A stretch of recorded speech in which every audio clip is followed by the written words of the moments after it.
Salut tout le monde, j'espère que vous allez bien. Aujourd'hui on se retrouve pour continuer notre système de panier d'achat avec Node. Alors dans la dernière vidéo on a fait les méthodes findAll et findById. Donc on va s'arrêter là pour les produits, on va pas aller plus loin que ça, on va pas faire de système d'édition ou de suppression. Donc ce qu'on va faire aujourd'hui c'est le système d'ajout de produits au panier. Alors pour ça on va avoir besoin d'un nouveau fichier JSON dans le dossier data. Donc un fichier qu'on va appeler carte.json et qui va contenir en fait la liste des produits qui ont été ajoutés au panier avec leur quantité et le prix total. Et pour créer ce nouveau fichier, on va devoir se servir d'un nouveau modèle. Alors avant de faire ça, on va modifier index.pug, on va ajouter le bouton ajouter au panier. Alors ça va pas être un simple bouton ou une balise A, ça doit être un formulaire. Parce qu'à partir du moment où on doit ajouter quelque chose en base de données, donc là on n'a pas de base de données mais on a un fichier JSON, hein, c'est un petit peu la même chose, on doit faire une requête de type post. Donc dans le action on va mettre le chemin, donc on va mettre slash ajouter -o panier et la méthode on la met à post. Donc ça c'est important parce que par défaut elle est à get. Hein. Et à l'intérieur on va simplement mettre un button de type submit. Et on va récupérer les classes qui sont au-dessus. Et on va mettre le texte ajouté au panier. Alors par contre, là vous voyez que le bouton se positionne en dessous. Alors c'est normal, c'est parce que la balise form est une balise de type bloc. Donc là ce qu'on peut faire, c'est mettre la balise A et la balise form dans une div qui a la classe d-flex. Donc ça c'est une classe bootstrap qui met un display flex. Ce qui fait que ça met les éléments qui sont à l'intérieur côte à côte. Tac. Et on va mettre un petit margin sur la droite, sur le premier bouton. Donc on va mettre la classe mr-2. Ok. Alors maintenant, on va s'occuper de la route ajoutée au panier. Donc sur shop.js dans le dossier route, on va faire un routeur.post. Le chemin, c'est celui qu'on a mis dans le action. Donc c'est slash ajouter au panier. Et ensuite, on fait appel à shop-controller et on va créer un contrôleur qu'on va appeler post-carte. Donc ce contrôleur, on va le créer. Alors vous voyez que je fais beaucoup de copier-coller. Comme ça m'évite de faire des erreurs au niveau quand je tape au clavier. Donc sur shop.js dans le dossier controllers, on va créer une constante post-carte, qui est une fonction. Et juste pour voir que ça fonctionne, on va faire un console.log de post. Et on n'oublie pas de l'exporter. Donc on enregistre, on va sortir le terminal et on va ajouter au panier. Et on a bien le post qui s'affiche. Donc ça fonctionne. Donc à partir de là, on va pouvoir créer un modèle qu'on va appeler carte.js. Alors là, on va pas s'embêter, on va récupérer ce qu'on a utilisé sur product.js, donc le chemin, app.dir aussi, on va tout récupérer, le module fs et le module path. Donc on les récupère, on va juste enlever UUID, on n'en a pas besoin. Et on va modifier le chemin, donc là c'est plus product.json, c'est carte.json. On crée la classe carte et on va tout de suite l'exporter.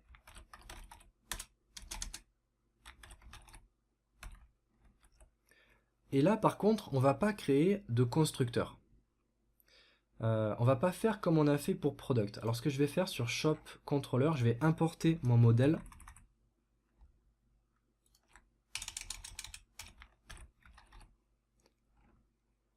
Et en fait on va pas créer une constante qu'on va appeler new cart et faire un new cart comme ça. Parce que en fait on doit pas simplement ajouter un objet. Alors pour bien comprendre, il faut comprendre en fait comment est-ce que j'ai envie d'organiser les données dans le fichier carte.json. Alors ce que je vais faire c'est détailler tout ça en commentaire.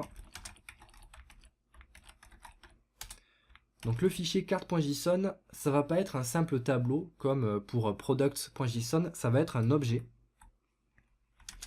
Et dans cet objet, on va avoir une propriété products qui va être un tableau. Et dans ce tableau, on va avoir des objets. Et là, je pense que vous l'aurez deviné, mais chaque objet, ça va être le produit, un produit qui a été ajouté au panier. Par contre, dans cet objet, on ne va pas passer toutes les informations du produit. On ne va pas passer son image, le titre du produit, son prix. On va simplement passer son identifiant. Et la quantité, quantity, qui va être par défaut à 1. Quand on ajoute un produit au panier, on part du principe qu'on n'en ajoute qu'un seul. Alors pourquoi est-ce que je mets seulement l'identifiant alors que si on regarde sur le projet final, l'identifiant déjà il n'apparaît pas et on a toutes les informations du produit. On a le nom, on a le prix et on a son image et la quantité. Et aussi le prix total. Alors si je mets seulement l'identifiant, c'est parce que tout le reste, ce serait superflu parce qu'on a une méthode qui s'appelle find by ID et on pourrait se servir de cette méthode pour récupérer les informations du produit avec l'identifiant qui se trouve dans le tableau products. Donc au final, on a seulement besoin de l'identifiant pour ensuite retrouver toutes les autres informations et les afficher dans le panier. Donc on va simplement stocker l'identifiant et la quantité.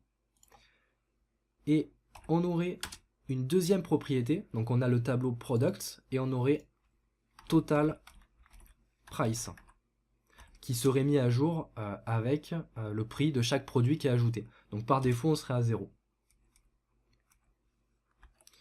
Donc ce qu'on va faire, c'est créer une méthode statique qu'on va appeler add.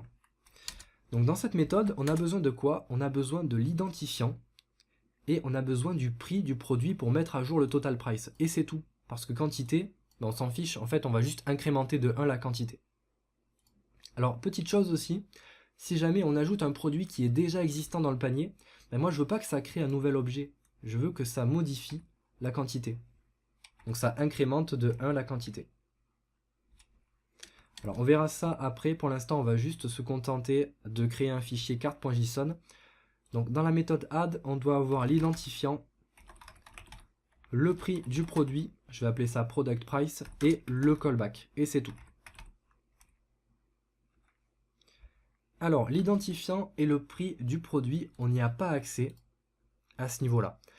Par contre, ce qu'on peut faire dans l'index, ça c'est une petite technique que je ne connaissais pas il n'y a pas longtemps, c'est créer un input de type hidden.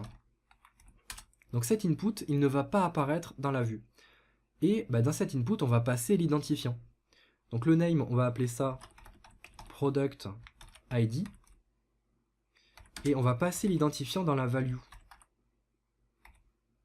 Donc là, l'identifiant, on y a accès. On est toujours dans la boucle. Donc c'est product.id. Et à partir de là, j'ai accès, donc là, si je fais un console.log, à l'identifiant sur rec.body. Parce que je peux récupérer le contenu de l'input de type hidden. Donc là, le name, c'est product ID. On peut mettre ce qu'on veut après. On va sortir le terminal. On va ajouter celui-là. Et là, on voit qu'on récupère l'identifiant. Du coup, ce qu'on peut faire, c'est un carte.add. L'identifiant, c'est rec.body.product.id. Par contre, on a aussi besoin du prix. Alors là, ce qu'on peut faire, on peut se dire qu'on peut faire exactement la même chose. Créer un input de type hidden qui contient product price et passer le prix. Donc on peut faire comme ça, sinon je vais vous montrer une autre technique. C'est que comme on arrive à récupérer l'identifiant, ce qu'on peut faire, c'est récupérer carrément toutes les informations du produit avec un product.findById. L'identifiant, on l'a, c'est rec.body.productID. Le callback, c'est le produit en question, donc l'objet. Et sur product, j'aurai accès au prix. Donc là, ce que je peux faire à l'intérieur, bah, c'est un carte.add, passer l'identifiant, donc rec.body.product.id, passer le prix parce que j'y ai accès depuis l'objet product qu'on récupère avec le find by id. Donc là, c'est product.price. Et le callback, bah, ce serait une fonction qui fait une redirection vers le panier. Donc là, res.redirect vers /panier. Alors, juste pour voir si on arrive à accéder à l'identifiant et à product price, je vais faire un console.log. On va écrire produit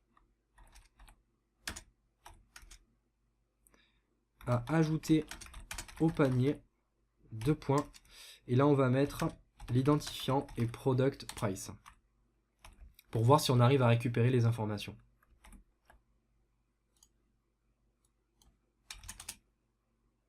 Donc on ajoute, et là on a bien produit à ajouter au panier avec le bon identifiant et le prix du produit. Donc on va pouvoir créer notre panier.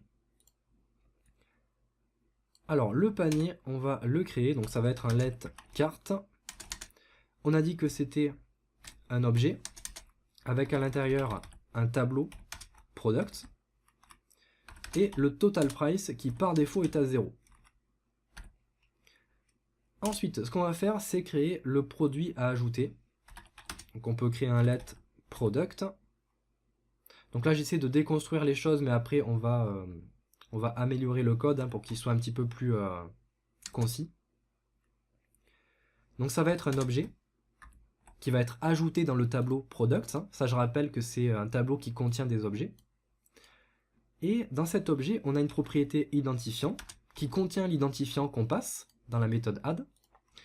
On a la quantité qui par défaut est à 1. Et le product price, on doit l'ajouter au total price. Alors avant de faire ça, on va faire un carte.products.push pour ajouter product, donc l'objet. Ensuite, on modifie le prix total. Donc là, on va faire un carte.totalPrice est égal, et là, on va pas simplement mettre product price, parce que c'est possible que le total price soit déjà égal par exemple à 1000.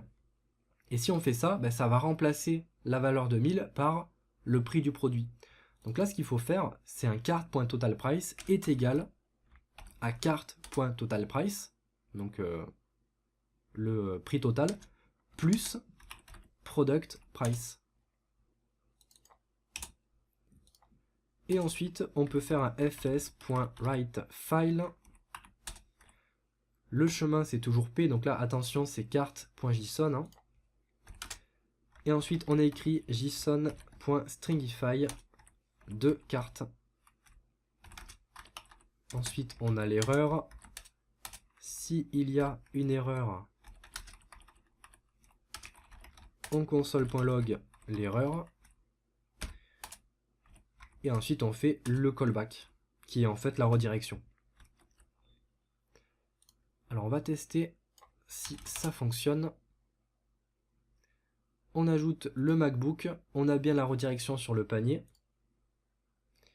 Et on a un fichier carte.json, donc c'est un objet avec product qui est un tableau qui contient un objet avec l'identifiant du produit qu'on a ajouté, la quantité à 1 et le total price. Donc là c'est 2000 sous forme de chaîne de caractères, mais on va corriger ça après pour avoir une valeur de type number. Mais ça fonctionne. Par contre, on est face au même problème que pour les produits. Si jamais j'ajoute un canapé, ça va réécrire le contenu du fichier. Donc là, ce qu'il faut faire, c'est d'abord lire le fichier. Alors je vais mettre ça en commentaire.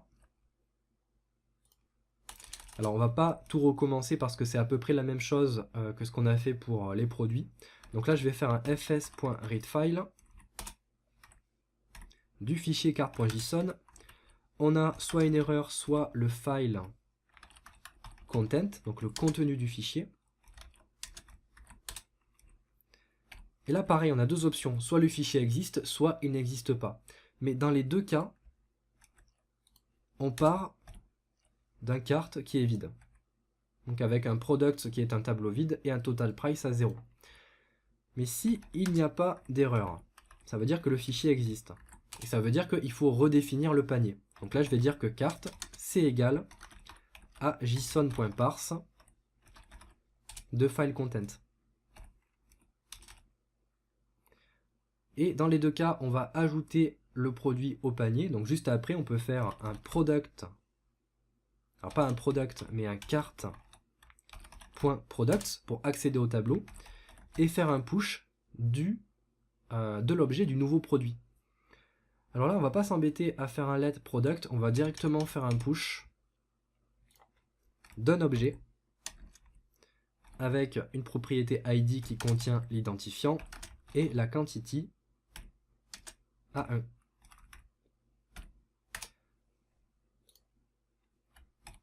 Et ensuite, on a juste à mettre à jour le prix total et à écrire carte dans le fichier cart.json.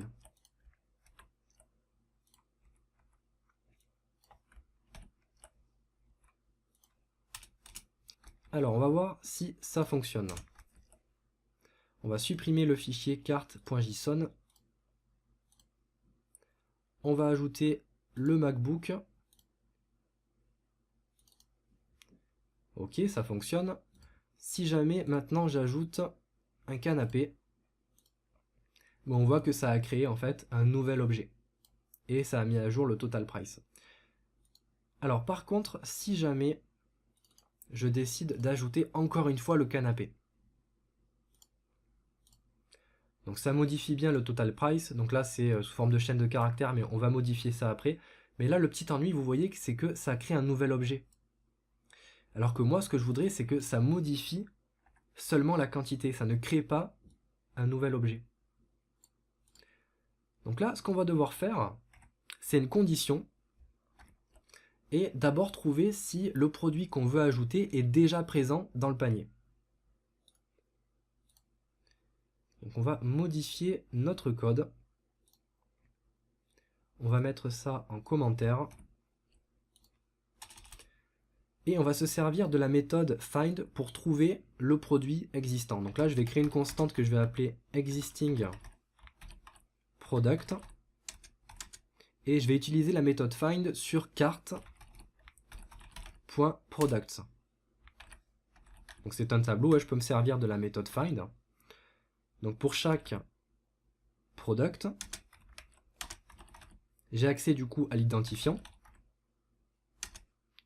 Et je veux celui qui a l'identifiant qui est strictement égal à l'identifiant qu'on passe, qu'on ajoute.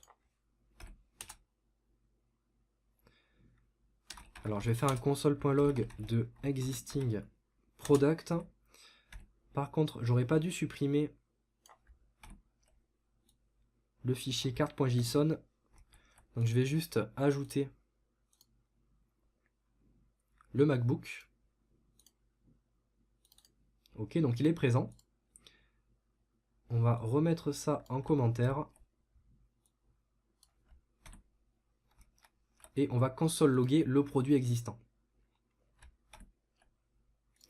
Donc là, si jamais je décide de rajouter un MacBook, ben là vous voyez que je récupère le produit existant. Donc là je récupère bien le bon identifiant. Donc ça se termine par 03. Ok, donc c'est bien celui-là. Alors trouver le produit existant, c'est une bonne chose, mais au final, moi ce que je veux, c'est modifier cart.products et modifier la quantité du produit existant. Donc là, ce que j'ai besoin de faire, c'est trouver à quel endroit se trouve le produit dans le tableau products. Donc j'ai besoin de son index, sa position dans le tableau. Donc là, c'est très simple, je vais juste créer une constante existing product index et je vais me servir de find index. C'est exactement la même chose, sauf qu'au lieu de renvoyer l'élément, ça renvoie sa position dans le tableau. Donc pour vous montrer, je vais faire un console.log de existing product index. Et là vous voyez que, bon, comme c'était en train de tourner, ça me renvoie 0. Parce que c'est, y a un seul élément dans le tableau, et c'est celui qui a la position 0. Donc j'arrive à récupérer sa position. Donc maintenant, ce qu'on va faire, c'est une condition. On va dire, si le produit existe, on va modifier sa quantité. S'il n'existe pas, on l'ajoute simplement au panier. Donc pour ça, je vais créer une constante que je vais appeler cette fois existing product et qui va contenir le produit existant. Donc là, ce qu'on peut faire pour aller plus vite, c'est faire un cart.products et passer en index existing product index. Donc dans le cas du MacBook, c'est comme si je passais 0. Donc là, je récupère bien le produit existant. Et je vais m'en servir pour faire une condition. Donc if existing product, donc si le produit existe, on va modifier sa quantité. Par contre, s'il n'existe pas, ça ce sera undefined. Donc au final, on n'exécutera pas ce if. Donc on va mettre un else. Alors je vais mettre un commentaire. Donc si le produit existe, on modifie sa quantité. Et là, c'est si il n'existe pas, on l'ajoute au panier. Donc là, j'ai besoin de directement modifier cart.products, donc le tableau.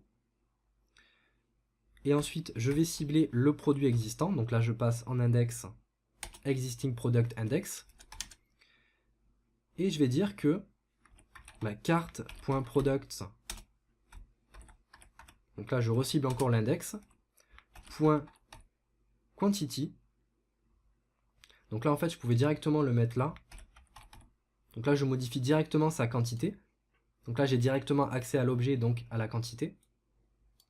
Là, je vais dire que c'est égal à l'ancienne quantité, plus 1. C'est un petit peu le même principe que pour le total price. On récupère la quantité et on y ajoute 1. Sinon, on l'ajoute au panier. Du coup, on fait un cart.products .push d'un nouvel objet. Donc c'est un objet avec l'id qu'on passe et quantity à 1. Donc là, normalement, ça devrait fonctionner. On va juste enlever le push à ce niveau-là. Le total price, on le met à jour dans les deux cas, parce que dans les deux cas, on ajoute un produit. Alors soit un produit existant, soit un nouveau produit, mais quoi qu'il arrive, le total price doit changer. Par contre, pour avoir des valeurs de type number, on va convertir le product price en number en mettant un plus devant. Donc ça, c'est une petite technique pour convertir une chaîne de caractères qui sont des chiffres en number. Et ensuite, on écrit le contenu de carte dans le fichier carte.json. Alors, on va supprimer carte.json. On va voir si ça fonctionne comme avant. On va ajouter le MacBook. Donc, sur carte.json, on a un nouvel objet, quantité 1. Total price, c'est cette fois une valeur de type number, donc on a 2000. Si maintenant j'ajoute un canapé, on a bien un nouvel objet parce que le canapé n'était pas présent dans le panier. Le total price s'est bien mis à jour. Mais par contre, si je décide d'ajouter encore une fois le canapé, là vous voyez que ça n'a pas créé un nouvel objet, ça a simplement modifié la quantité et ça a modifié le prix total. Donc on a réussi à faire le système d'ajout de produits au panier. Alors je vais supprimer juste ce commentaire. Si jamais ça vous intéresse d'avoir le code, je vous le mettrai à la fin du projet sur un GitHub. Comme ça vous allez pouvoir le télécharger et regarder ce que j'ai fait. Si jamais vous avez trouvé ça un petit peu difficile. Donc là on ajoute les produits au panier. Et la prochaine étape, ça va être le sujet de la prochaine vidéo, c'est afficher les informations dans le panier sous forme de tableau. Et je pense que ce sera la dernière vidéo, on fera la mise en ligne. Donc la mise en ligne, ça devrait être assez rapide parce qu'on n'a pas de base de données. Donc voilà, n'hésitez pas à mettre en commentaire ce que vous avez pensé de cette vidéo. Est-ce que vous avez trouvé ça difficile ou au contraire, est-ce que vous y êtes arrivé assez facilement? Voilà, dites-moi en commentaire. N'hésitez pas à liker la vidéo et à vous abonner à la chaîne. Et moi je vous dis à la prochaine pour du coup la 5e vidéo. Salut à tous!